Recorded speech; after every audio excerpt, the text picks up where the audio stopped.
Hello guys, പുതിയൊരു വീഡിയോയിലേക്ക് എല്ലാവർക്കും സ്വാഗതം. ക്രിപ്റ്റോ മാർക്കറ്റിലെ 2-3 ഇമ്പോർട്ടൻറ്റ് അപ്ഡേറ്റ്സ് ഷെയർ ചെയ്യാനുള്ള ഒരു വീഡിയോ ആണ്. ഒന്നാമത്തെ അപ്ഡേറ്റ് വെസറെക്സിനെ കുറിച്ച് തന്നെയാണ്.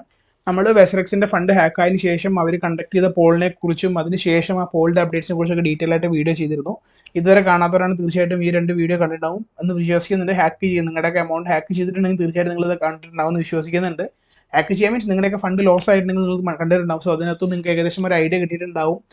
അവർ പറഞ്ഞിട്ടുള്ള 55%, 45%-നെ കുറിച്ചൊക്കെ നമ്മൾ മുൻപ് പറഞ്ഞിരുന്നു. അപ്പം ഇന്ന് അവർ പുതിയതായിട്ടൊരു അപ്ഡേറ്റ് ഇട്ടിട്ടുണ്ട്. കാരണം ഫസ്റ്റ് ഇവർ ഹാക്ക് ആയതിനു ശേഷം ഒരു പോൾ ലോഞ്ച് ചെയ്തപ്പോൾ എൻ്റയർ കമ്മ്യൂണിറ്റി അതിന് എഗെയിൻസ്റ്റ് ആയിട്ട് നിന്നത്. കാരണം ഇങ്ങനെ ചെയ്യരുത് എന്നുള്ളതിൽ ഓൾറെഡി ആൾക്കാരുടെ ഫണ്ട് പോയേക്കാണ്. സോ അവർക്കെതിരെ ഒരു നല്ല രീതിയിൽ അവർക്ക് ഫേവർ ചെയ്യുന്ന ഒരു റൂൾ ആയിരുന്നില്ല അവർ പോളിലൂടെ കൊണ്ടുവന്നത്. അങ്ങനെ കമ്മ്യൂണിറ്റി അഗെയിൻസ്റ്റ് ആയി പറഞ്ഞപ്പം അവരുടെ ഫൗണ്ടർ എന്ന് പറയുന്ന നിശ്ചല് വീണ്ടും പറഞ്ഞു, ഓക്കെ കമ്മ്യൂണിറ്റി ഇത് മെയിൻ ഫൈനൽ ഡിസിഷൻ അല്ല, ജസ്റ്റ് അവരുടെ കമ്മ്യൂണിറ്റി എന്താണ് ആഗ്രഹിക്കുന്നത് അറിയാൻ വേണ്ടി നടത്തുന്ന പോളാണ്. ഇതിനുശേഷം നമ്മളൊരു ഫീഡ്ബാക്ക് ഫോം റോൾ ഔട്ട് ചെയ്യുമെന്ന് പറഞ്ഞിരുന്നു. സോ അത് റോൾ ഔട്ട് ചെയ്തിട്ട് അതിപ്പം വേറെ BWAക്ക് പോകാമെന്ന് പറഞ്ഞു. സോ ഇതൊക്കെയാണ് നമ്മൾ ഇതിന് മുമ്പത്തെ വീഡിയോയിൽ പറഞ്ഞത്.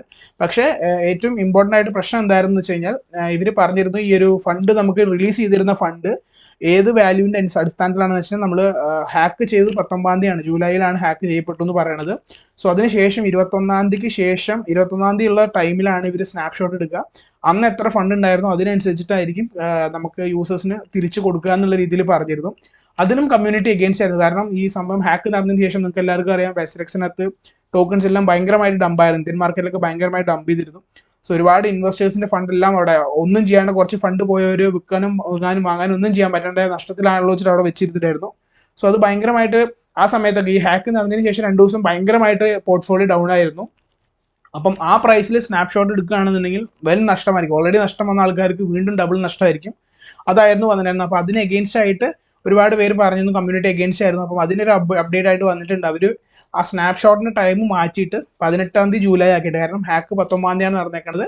സോ അതിൻ്റെ ഒരു ദിവസം മുമ്പ് 1 മണിക്ക്, അത് 18 ജൂലൈ 1 PM ISTക്കാണ് ഇവർ ഈ ഒരു സംഭവം കൊണ്ടുവന്നേക്കുന്നത്. ആ സമയത്തായിരിക്കും സ്നാപ്ഷോട്ട് എടുക്കുക എന്ന് പറഞ്ഞിട്ടുണ്ട്. അപ്പം ഈ ഒരു ഹാക്ക് നടക്കുന്നതിനേക്കാളും മുമ്പ് നിങ്ങളുടെ പോർട്ട്ഫോളിയോയിൽ എന്തായിരുന്നു വാല്യൂ ഉള്ളത്, ആ പോർട്ട്ഫോളിയോ വാല്യൂവിനനുസരിച്ചായിരിക്കും നിങ്ങളുടെ ഫണ്ട് റിലീസ് ചെയ്ത് തരിക. ഫണ്ട് എപ്പോൾ റിലീസ് ചെയ്ത് തരുന്നുള്ള ക്ലാരിറ്റി അവർ ഇപ്പോഴും പറഞ്ഞിട്ടില്ല.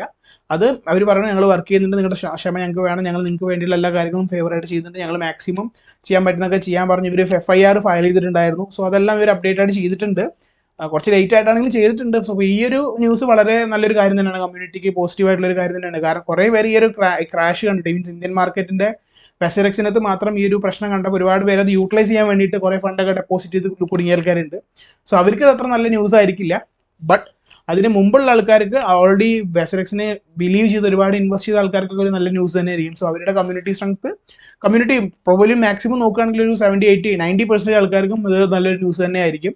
സോ എനിക്ക് എല്ലാവർക്കും നല്ല ന്യൂസ് തന്നെ ആയിരിക്കും എന്നാണ് തോന്നുന്നത്. സോ അതൊരു നല്ലൊരു കാര്യമായിട്ട് വന്നിട്ടുണ്ട്. രണ്ടാമത്തെ ഒരു അപ്ഡേറ്റ് എന്ന് പറഞ്ഞാൽ ബൈനാൻസിനെ പറ്റിയാണ്. നമുക്കറിയാം FIU രജിസ്റ്റേർഡ് അല്ലാത്ത എക്സ്ചേഞ്ചസ് എല്ലാം ബാൻ ചെയ്തിരുന്നു. ഏകദേശം ടോപ്പ് ടയറുള്ള ഒരു 9 എക്സ്ചേഞ്ചസ് ഇന്ത്യൻ ഗവൺമെന്റ് ബാൻ ചെയ്തിരുന്നു. അതിൽ MEXC ഉണ്ട്, Gate.io, KuCoin, ബൈനാൻസ്, ഇങ്ങനെ കുറേ എക്സ്ചേഞ്ചസ് ബാൻ ചെയ്തിരുന്നു. അതിനുശേഷം KuCoin FIU രജിസ്ട്രേഷൻ വാങ്ങി അവരുടെ ഫൈൻ എല്ലാം കെട്ടിയിട്ട് ഈ പറഞ്ഞ FIU രജിസ്ട്രേഷൻ വാങ്ങിയായിരുന്നു. അപ്പം ബൈനാൻസും FIU രജിസ്ട്രേഷൻ ഇപ്പോൾ കൊണ്ടുവരുമെന്ന് പറഞ്ഞിട്ട് ഭയങ്കരമായിട്ട് ന്യൂസ് വന്നിട്ടുണ്ടായിരുന്നു. സോ അതിനെക്കുറിച്ചൊരു അപ്ഡേറ്റ് വന്നിട്ടുണ്ടായിരുന്നു.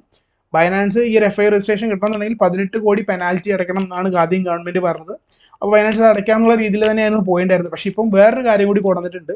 ഏകദേശം 722 കോടി രൂപ GST ആയിട്ട് ഇനി ഗവൺമെന്റിന് കൊടുക്കണം എന്നും കൂടിയാണ് ബൈനാൻസിന്റെ അടുത്ത് പറഞ്ഞേക്കുന്നത്. അതെന്തിനാണെന്ന് വെച്ചാൽ ഈ ഇന്ത്യൻ യൂസേഴ്സിൽ നിന്ന് മാത്രം ഏകദേശം 4000 കോടിയോളം ട്രേഡിംഗ് ഫീസ് ആയിട്ട് ബൈനാൻസ് കളക്ട് ചെയ്തിട്ടുണ്ട്. സോ നമ്മുടെ നാട്ടിൽ അറിയാലോ, ഇപ്പോൾ വാങ്ങിയാലും ഇപ്പോൾ ഈ ഒരു വീഡിയോ ചെയ്യുമ്പോഴും ഈ വീഡിയോ ചെയ്യുന്ന എന്തൊരു സാധനത്തിനാണെങ്കിലും ടാക്സ് ആണ്. സോ ഇത്രയും വലിയൊരു എമൗണ്ട് നിങ്ങൾ കളക്ട് ചെയ്തിട്ട് അതിൻ്റെ GST നിങ്ങൾ എന്തുകൊണ്ട് പേ ചെയ്യില്ല, ആ GST കൂടി നിങ്ങൾ പേ ചെയ്യേണ്ടി വരും എന്നുള്ള രീതിയിൽ വീണ്ടും ഒരു ഗവൺമെന്റ് റൂൾ കൊണ്ടുവന്നിട്ടുണ്ട്. സോ വെറും 18 കോടി പോരാ, അതിൻ്റെ കൂടെ 722 കോടി കൂടി അടക്കേണ്ടി വരും. സോ റൗണ്ടായിട്ട് പറയുകയാണെങ്കിൽ ഏകദേശം 730 കോടിയോളം മൊത്തം അടച്ചു കഴിഞ്ഞാലാണ് ബൈനാൻസിന് FIU രജിസ്ട്രേഷൻ കിട്ടുക.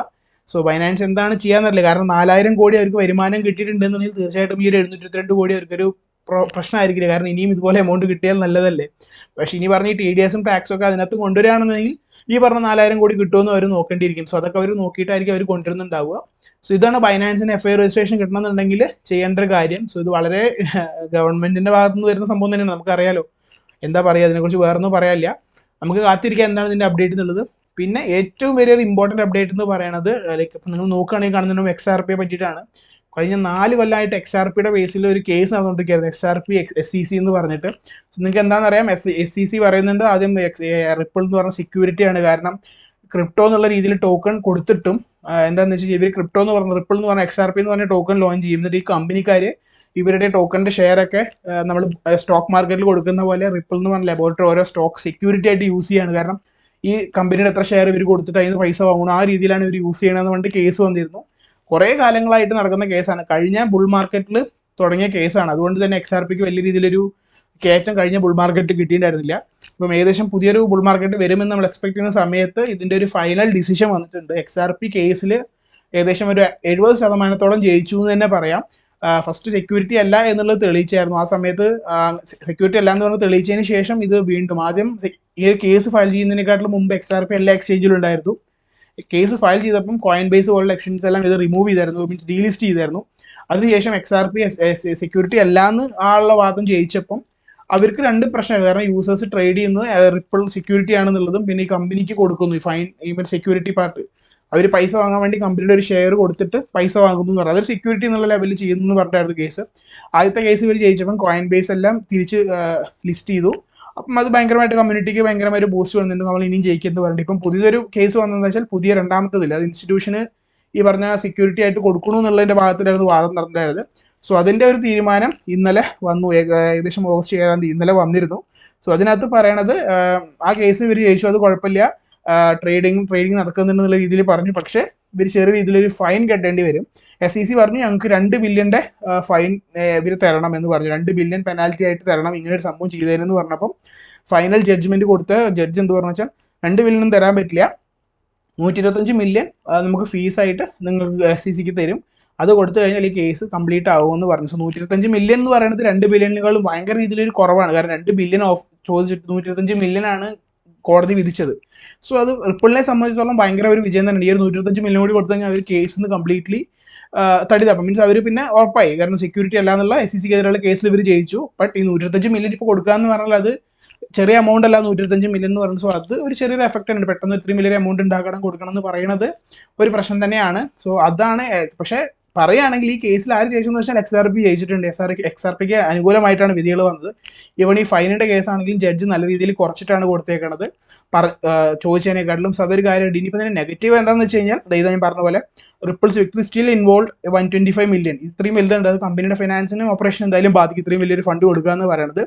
പിന്നെ ഈവൻ ദോ ഇതിപ്പം ഇങ്ങനെ തൽക്കാലം രക്ഷപ്പെട്ടുന്നുണ്ടെങ്കിലും റെഗുലേഷൻ ഇപ്പോഴും അവർ നോക്കിക്കൊണ്ടിരിക്കുന്നുണ്ട്. ഒരു കേസ് വന്നല്ലോ, ഒരു റിലേഷൻ വന്നതല്ലേ, ഒരിക്കൽ നോട്ടപ്പുള്ള ആൾക്കാരെ വീണ്ടും നോക്കിക്കൊണ്ടിരിക്കുന്നു പറഞ്ഞ പോലെ ഇനി ഫ്യൂച്ചറിൽ എന്താ ഉണ്ടാവുക എന്നറിയില്ല. കാരണം 2 ബില്യൺ ചോദിച്ചിട്ട് 125 മില്യനെ കിട്ടിയുള്ളൂ.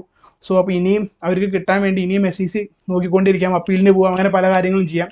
സോ ഇതൊക്കെ നോക്കേണ്ട ഒരു കേസാണ്. But at the moment XRP ജയിച്ചു, പാർഷ്യലി അല്ല, ഒരു മോർ ദാൻ 75% XRP ജയിച്ചു എന്ന് പറയാം. സോ ഇങ്ങനത്തെ 2-3 അപ്ഡേറ്റ്സ് ചെയ്യാനുള്ളൊരു വീഡിയോ ആയിരുന്നു. വീഡിയോ യൂസ്ഫുൾ ആയെങ്കിൽ തീർച്ചയായിട്ടും ലൈക്ക് ചെയ്യുക, റെഗുലർ അപ്ഡേറ്റ്സ് മാക്സിമം ട്രൈ ചെയ്യാൻ ശ്രമിക്കുക. വേറെ നല്ലൊരു വീഡിയോ ആയിട്ടാണ് എല്ലാവർക്കും ഹാപ്പി ഇൻവെസ്റ്റിംഗ്.